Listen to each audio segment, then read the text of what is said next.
Fibroids are non-cancerous lumps of tissue found in the uterus. They're really common and usually don't cause any problems. But if they're in the wrong spot, they can cause infertility or terrible pain during pregnancy.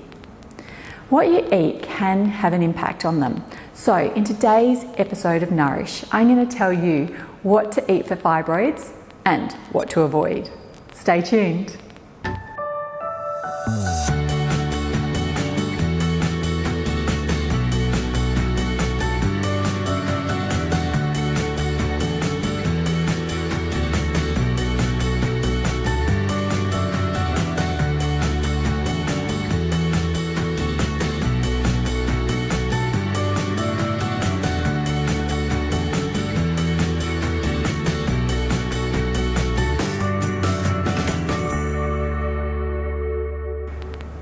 I've been through the latest research about what to eat for fibroids and have 9 dietary tips for you.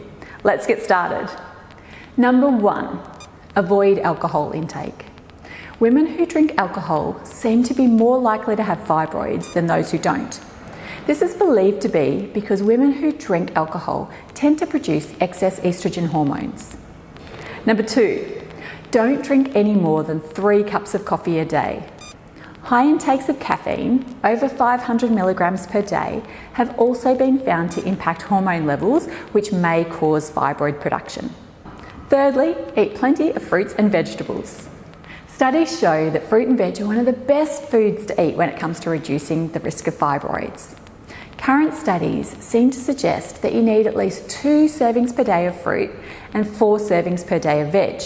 So let me ask you, are you eating enough? Fruits and vegetables that are high in vitamin A seem to be particularly helpful, so try to include some carrots, squash, kale or sweet potato most days. Now number 4 is an interesting one.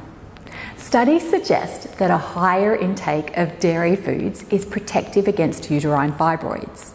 At the moment there's no conclusive research on why, but theories include their high calcium content or another compound called butyric acid, which is commonly found in dairy products. The research doesn't show any difference between high-fat or low-fat dairy, but I'd recommend making sure that you're including at least 2 serves of calcium-rich dairy foods, such as yogurt, milk or cheese, in your eating plan each day. Number 5 is to limit your intake of red meat and ham.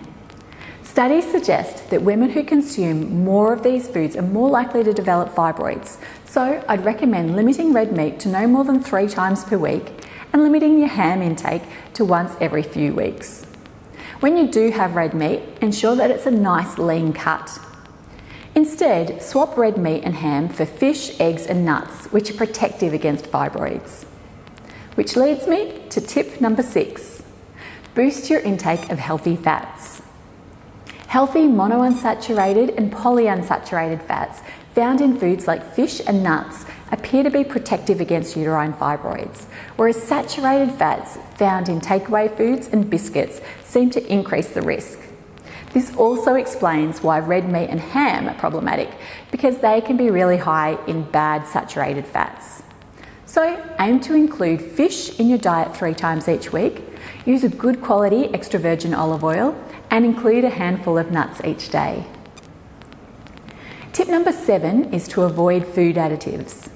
Research suggests that women who have a higher intake of food additives such as colours, artificial flavours and preservatives have a higher risk of developing uterine fibroids than those who consume more whole foods. So, where possible, try to shop for whole foods such as fish, nuts, dairy, fruit and veg instead of packaged foods. Now number 8 is exposure to plastic. It is believed that chemicals found in plastic is one of the main reasons why rates of fibroids have been on the rise. So where possible, use glass containers for cooking instead of plastic and cover meals with a lid instead of plastic wrap. Finally, number 9 is to optimise your levels of body fat. Body fat produces estrogen, so women with excess body fat often have higher levels of estrogen, which is believed to be one of the main causes of uterine fibroids. If you have some excess body fat, watch your portion sizes, monitor your calorie intake, and ensure that you're undertaking some regular physical activity.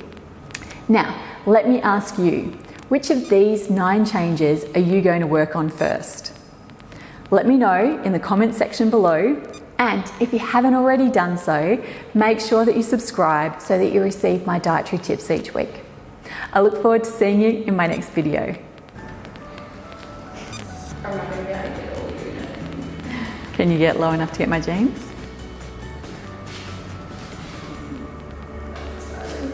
Did you get the jeans in it?